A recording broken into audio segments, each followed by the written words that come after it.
Kenapa duit kita dalam ASB tak boleh lebih 6%? Kita letak tapi kita mengharap akan naik. Dan saya nak share, jangan harap dia nak lepas 6% sangat susah. Disebabkan dalam tempoh 20 tahun, KLCI naik 99% sahaja.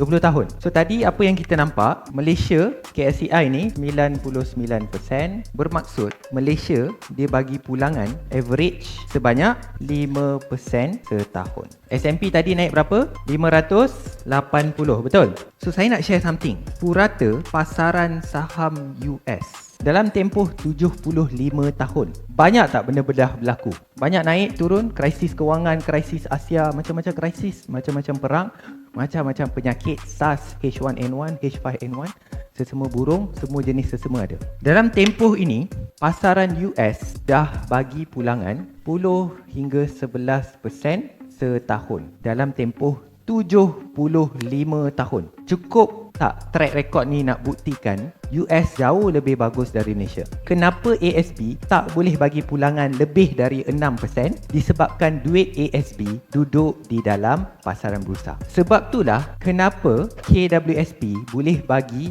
pulangan lebih tinggi dari ASB. KWSP dah mula melabur dalam pasaran US. Sebab itulah dia boleh bagi return yang tinggi.